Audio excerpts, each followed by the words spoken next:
तो हमारे छुअले से तोहरा आँख टनटना जाता। हाँ बुझिया गजब। 3 साल बा उमें से ला तो 2 साल सरवा नहीं रही। रोज आँख में मोतिया बिंद हो जाला ना। हाँ भौजी देवर हमसे हंसे बड़ी दिल भौजी संगे तोहरा लगावे के पड़ी। दिल भौजी संगे तोहरा लगावे के पड़ी। लगाई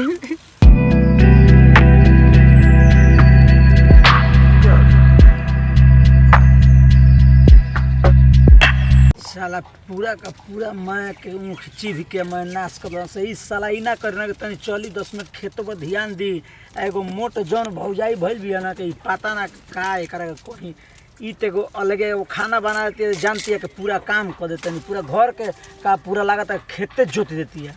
ऐसा काम करती है। ससुर कहनी के पूरा उनके पते तो मैं कोई बुटोर दे का काला के कम से कम झुकाई उकाई तो हो जाई।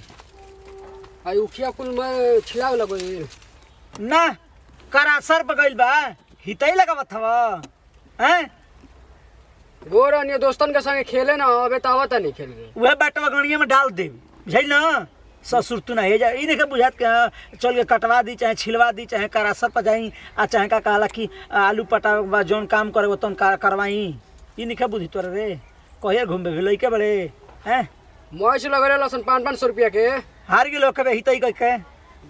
हार गन तो हमरा हाथ में थोड़ा ना बाकी जीत जाई ना ना खालसा ना छिनरई कर छिनरई जानले आ बैट डंटा लेके घूम हे गावे हो गावे हे पीछे हो पीछे तो कोनो धक रेल दिहा से बढ़िया से तो बारा बीच में ना पड़ब हम तोरा के देखो वो समझावत तनी ठीक बा का कि तमीज से तनी रहल कर तमीज से तनी घूमल कर है सार है हरबेंडा है लड़बेंडा लगैले बड़ा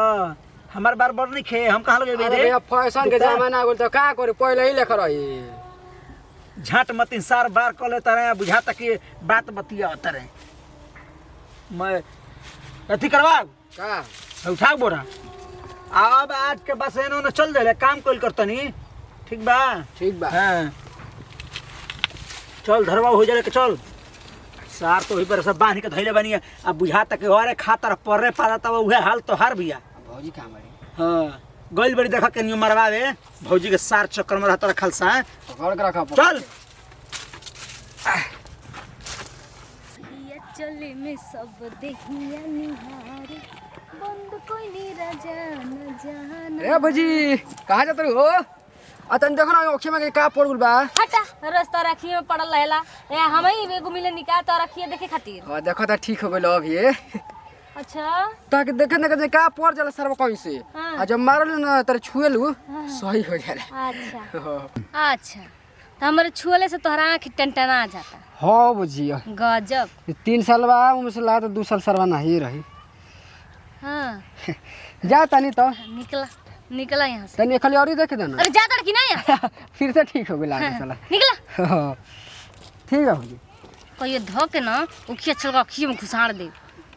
एक दिमाग के होश में आ जाई मुँह ना जब खेत में आऊँ तब इकाई कहाँ कहाँ से भिटा जाला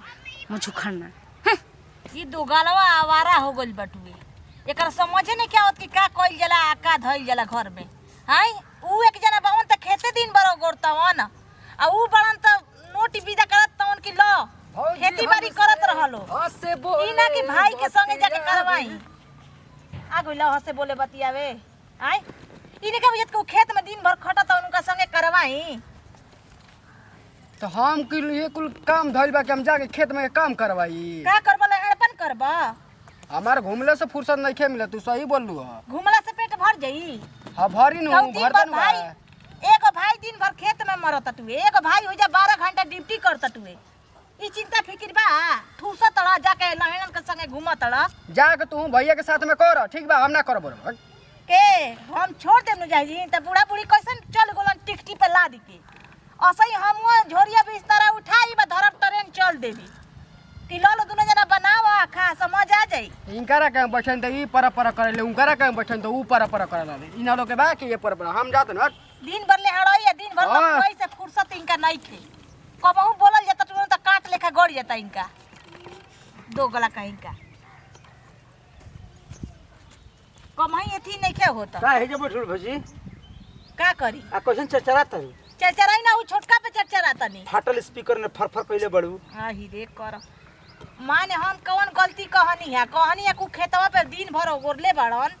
तू जाऊं का सब गइला वो जो हमर जरिए सावत साला के ओकरा के उठावे कहनी त एगो बोरा टेकवा के इतना तेज भागल लागल ओकरा के इलाहाबादिया ट्रेन छूटतिया पता ना कौन वो बिजनेस धंधा करता आ कौन साला लाइन डोरी करत हो ओकरा कहते कि 1 मिनट बैठ 1 मिनट रहो ना हमर नहा पावते ना खा पावते ना गोड़ हाथ देखत रहो भालू नहीं भइल तो बा उहे तो समझावत रहनी है आई सरवा का तो गर्मी हो जाता लागत के सही के कर गाड़ी भालू से फुकवाही के पड़ी तबे दबावे सुधरी के ना पड़ी हां चलो खाना निकालो चलो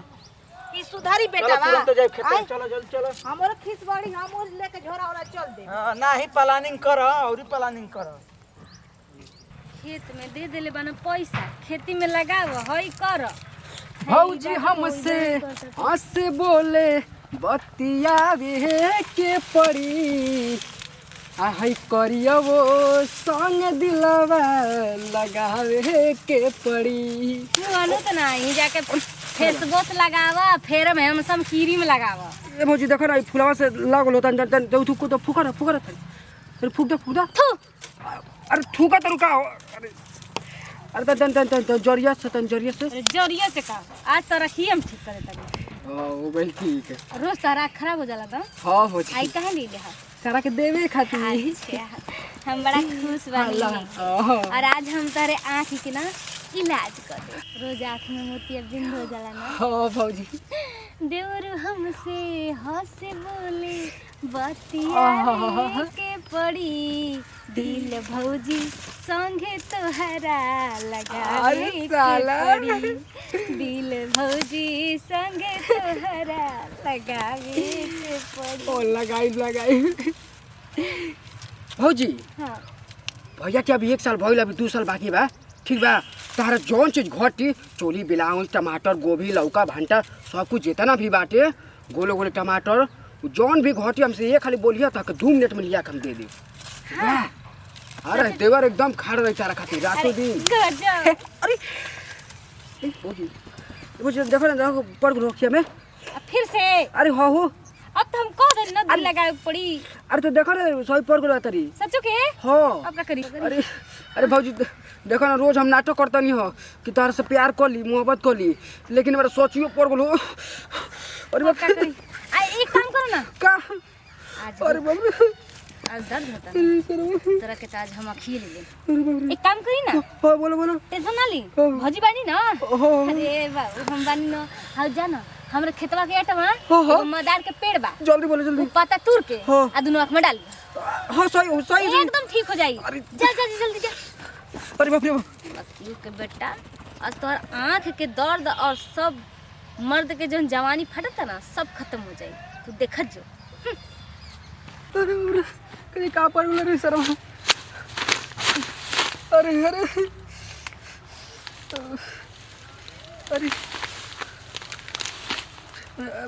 बोल चली तो है थी बोले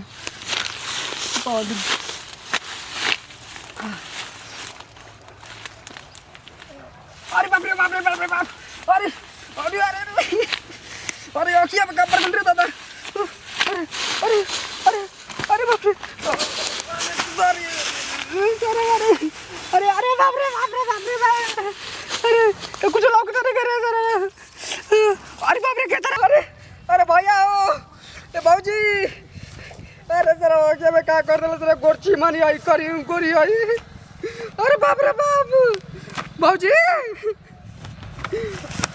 अरे भाऊजी का बेटा का चिचिया भैया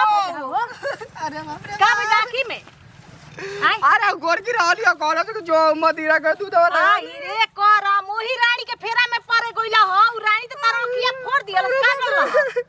हाय अरे क्या परा रहला तो कहत कि जो दूध वाला लगा ले तो लगोइयो तो लोग दे रे आई हे भगवान जी ओसे आंख एकदम एथी हो जाला लौकेला ना बेलकुल ओ भतर कटनी के कहला में गइला हो आई कुपतरनिया के उ अपना गोराई के घमंड में रहेले उ चाहे के हमर चिकन मुंह के उ देखो मत बक बेटवा के रे बड़े आई रे दादा ओसे नहीं गइला हो चलो रानी से पूछा तइनु आई चल दवाई चलो पहले पूछ के तब दवाई लेवे चले के बाद अपना भतर कटनी के हिम्मत भइला के हमर देवर का आंख सुर कर देलस अब भैया के बड़न आही रे करम मत तू का जा कर हमर मुंह चिकन चिकन निहारे हाय देखो तो तावा के पेनी बड़ा दूसरन के तरह का शकल देखे चलो दवाई करवाई